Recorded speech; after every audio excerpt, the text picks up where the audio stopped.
Hello students, so this is the second part for the series of holiday homework of summer vacation. ठीक है, जिसमें हम लोग polynomials का MCQ करेंगे. So in this question number 1 में बोला है the quadratic polynomial with the sum and the product of its zeros. It means 1/4 is the sum, यानी अल्फ़ा प्लस बीटा इज़ 1/4. ठीक है, एंड अल्फ़ा बीटा इज़ -1. ठीक है, और हमारे पास जो क्वाड्रेटिक पॉलिनोमियल होता है वो कैसे होता है, x square minus sum of zeros into x plus product of zeros is equals to zero. ठीक है, तो ये क्या हो जाएगा, x square minus alpha plus beta है हमारे पास 1/4 and this is x plus alpha beta क्या है -1 इज इक्वल्स टू ज़ीरो. ठीक है, अब डिनोमिनेटर में हमारे पास 4 है. ठीक है, तो डिनोमिनेटर में 4 है तो सबको 4 से डिवाइड कर दो, यानी ये क्या हो जाएगा 4x स्क्वायर माइनस एक्स, क्योंकि -1 इंटू एक्स इज़ -x, और यहाँ क्या हो जाएगा 1 से डिवाइड हो रहा है, यानी 4 divided by 1 is 4, 4 into -1 is -4 is equals to 0. 4 चला गया राइट साइड में, तो बचा क्या हमारे पास 4x square minus x minus 4 is equals to 0. अगर इज इक्वल्स टू 0 नहीं भी करोगे तो हमारे पास जो पॉलिनोमियल बना वो बना 4x square minus x minus 4. So this is option D. ठीक है, now question number 2. If x square plus 1/x square is 102, लिख रखा है ना ये. Find the value of x minus 1/x. अच्छा, x माइनस 1/x निकालने के लिए अगर इसका होल स्क्वायर कर दें तो क्या होगा, x square plus 1/x square minus 2 into x into 1/x, ऐसे ही होगा. ठीक है, तो x से x कैंसिल होने से हमें क्या मिलेगा, x माइनस 1/x का होल स्क्वायर क्या मिलेगा, x square plus 1/x square minus 2. ठीक है, 2 इंटू 1 इज़ 2. अब हमारे पास देखो x square plus 1/x square की वैल्यू दे रखी है क्वेश्चन में, दैट इज़ 102. तो हम लोग इसको लिखेंगे, इन दोनों की जगह लिखेंगे 102 माइनस 2. तो ये क्या बचा, x minus 1/x whole square is 100. 102 minus 2 is 100. ठीक है, तो x माइनस 1/x क्या हो जाएगा, √100. तो इसकी वैल्यू आ जाएगी x minus 1/x is plus minus 10. यहाँ पे सिर्फ 10 दे रखा है तो 10 आंसर लिखो, अदरवाइज अगर प्लस माइनस होता तो प्लस माइनस को हम लोग सिलेक्ट करते या फिर जो भी टिक करते. नाउ क्वेश्चन नंबर 3 में देखो क्या दे रखा है, the polynomials this one 2x plus 5x cube minus 3. बताओ इसमें क्या है, हमारे पास पूछा है कि लीनियर है, कांस्टेंट है, क्यूबिक है, क्वाड्रेटिक है. Highest power is 3. डिग्री जब हमारे पास 3 है it means this is a cubic polynomial. Okay, now 4 the quadratic polynomial the sum and product of whose zeros are -1 and 1. ठीक है, यहाँ पे क्या दे रखा है हमें, सम is alpha plus beta is -1, alpha into beta is 1. ठीक है, अब वही सेम एक्स स्क्वायर सम, तो -1 एक्स माइनस है फॉर्मूले का और -1 इसमें दे रखा है, plus 1 is equals to 0. So this is x square plus x plus 1 is equals to 0. ठीक है, तो ये क्या आंसर आया, x square plus x plus 1, यानी यहाँ पे ऑप्शन मुझे दिखाई नहीं दे रहा तो इसको हम लोग यही वाला ले लेंगे, ऑप्शन सी. यहाँ +1 कर देना तुम लोग, हो सकता है यहाँ पे प्रिंटिंग मिस्टेक हो. ठीक है, नाउ वैसे भी 3 टर्म्स होती है हमारे पास, यहाँ तो 2 ही टर्म है. ठीक है, अगर 2 टर्म होती है ना तो हमारे पास एक x0 रहता है, यहाँ पर तो x0 है ही नहीं. ठीक है बच्चों, तो अब हमारे पास नेक्स्ट है the zeros of quadratic polynomial T square minus 15. Question number 5.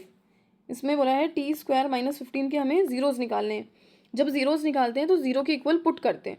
So T square is equals to 15, तो टी की वैल्यू हो जाएगी √15. ध्यान रखना लेकिन प्लस माइनस. ठीक है, जैसे पहले भी स्क्वायर हटा तो प्लस माइनस आता है, और यहाँ पे ऑप्शन भी दे रखा है √-15 एंड √15. नाउ क्वेश्चन नंबर 6 में है a quadratic polynomials the sum and product. Sum है हमारे पास -1/4 एंड प्रोडक्ट इज 1/4. ठीक है, तो एक्स स्क्वायर माइनस सम यानी -1/4 x plus 1/4 is equals to 0.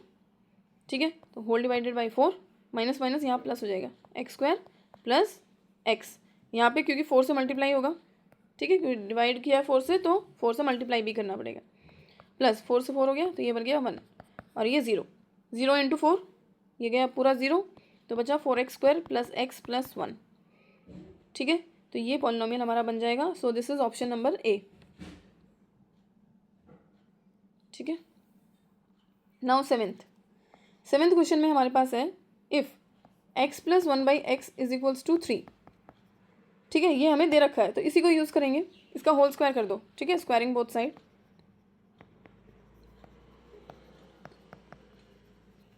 तो x plus 1/x whole square is equals to 3 square. अब ये क्या हो जाएगा, x² plus 1/x² plus 2 into x into 1/x। ठीक है, जैसे पहले हुआ था वैसे ही होगा यहाँ पे भी, x से x कैंसिल, तो बचा क्या, x² plus 1/x² plus 2 is equals to 9। 2 इधर जाएगा तो बचा क्या, x² plus 1/x² is equals to 9 minus 2 that is 7। So option C. ठीक है, नाउ 8th क्वेश्चन। देखो ये इंपॉर्टेंट है, यहाँ दे रखा है if x to the power 1/3 plus y to the power 1/3 plus z to the power 1/3 is 0। ठीक है, ये दे रखा है, ये हमारा क्वेश्चन है। अभी पहले समझो इसको। एक याद है तुम लोग को आइडेंटिटी हमारे पास 9th क्लास में थी, क्या था कि if a plus B plus C is equals to 0, तब हम लोग क्या लिखते थे, a³ plus b³ plus c³ is equals to 3abc। ये कंडीशनल आइडेंटिटी थी हमारे पास। ठीक है, तो उसी तरीके से अगर हम लोग मान लें if a is equals to x to the power 1/3, b को मान लेते हैं हम लोग y टू द पावर 1/3 और c को मान लेते हैं z टू द पावर 1/3। ठीक है, तो यहाँ पे हम लोग देख रहे हैं a प्लस बी प्लस सी किसके इक्वल दे रखा है, 0 के इक्वल, 0 के इक्वल दे रखा है। ठीक है, तो इसका मतलब इनका क्यूब यानी x टू द पावर 1/3 का क्यूब।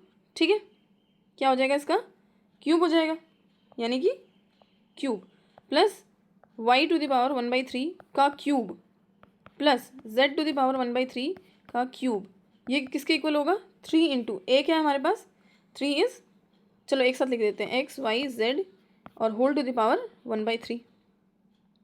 ठीक है, ऐसा है, बट हमारे किसी भी ऑप्शन में ऐसा कुछ दिख नहीं रहा है ना, ऐसा कुछ हमारे ऑप्शंस में नहीं है।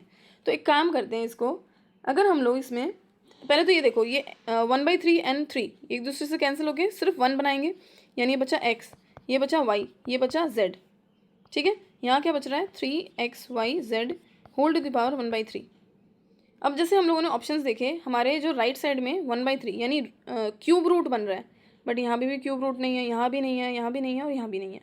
तो हम लोग इसका क्यूब रूट हटाने के लिए क्या करेंगे, इसका क्यूब कर देंगे, यानी x plus y plus z का क्यूब करने से, और इधर भी यहाँ पे क्या करेंगे, लिख भी दे सकते हैं, क्यूबिंग बोथ साइड्स। तो ये हो जाएगा 3 to the power 3 into x y z और यहाँ पे 1/3 इसकी पावर 3। ठीक है, क्यूब कर दिया दोनों साइड, तो ये क्या बना, x plus y plus z whole cube is equals to, अब 3 का क्यूब दैट इज 27। ठीक है, एक्स वाई जेड 1/3 है इसकी पावर और 3 है, तो यानी सिर्फ बचा x y z. So this is option C. ऐसा ऑप्शन सी में देख भी रहे हो तुम लोग। ठीक है, now 9th, if P x polynomial P x is 3x² minus 5x। ठीक है, तो P2 निकालना है हमें, P2 यानी 3 इंटू 2 स्क्वायर माइनस 5 इंटू 2, जहाँ भी x है वहाँ 2 रख दो। सो 3 4 ज़ा 12, 5 2 ज़ा 10, आंसर इज 2। नाउ 10th में हमारे पास है क्वाड्रेटिक पॉलिनोमियल्स हुज जीरोज, अब जीरोज दे रखे हैं। ठीक है, जीरोज आर, अल्फ़ा को मान लेते हैं 3/5 और बीटा को मान लेते हैं -1/2। तो सम निकालो पहले, यानी अल्फ़ा प्लस बीटा क्या हो जाएगा, 3/5 -1/2, तो डिनोमिनेटर में 10। ठीक है, सबको पता है एलसीएम 10 डिवाइडेड बाई 5 इज 2, 2 3 ज़ा 6 माइनस ऐसे यहाँ 5। ठीक है, यानी 1/10। अल्फ़ा बीटा यानी 3/5 इंटू -1/2, सो दिस इज -3/10। ठीक है, क्वाड्रेटिक पॉलिनोमियल क्या होता है, x² minus alpha plus beta x plus alpha beta. ठीक है, इज इक्वल्स टू 0, ताकि हमारा डिनोमिनेटर कुछ आए तो उसको हम लोग यूज़ कर सकें। So this is x² minus alpha plus beta is 1/10, x plus alpha beta is -3/10 is equals to 0। अब डिनोमिनेटर में 10 है तो यहाँ पे भी 10x² minus x minus 3 whole divided by 10 is equals to 0। ठीक है, तो ये क्या हो जाएगा 10x² minus x minus 3 is equals to 0। ठीक है, तो which option is this? This is option A. ठीक है, तो इस तरह करके हमारे जो चैप्टर 2 है इसके भी MCQ क्वेश्चंस हो गए। अब नेक्स्ट वाली एक्सरसाइज में, नेक्स्ट वाले पार्ट में हम लोग चैप्टर 3 के MCQs करेंगे। ठीक है, सो तब तक के लिए बाय।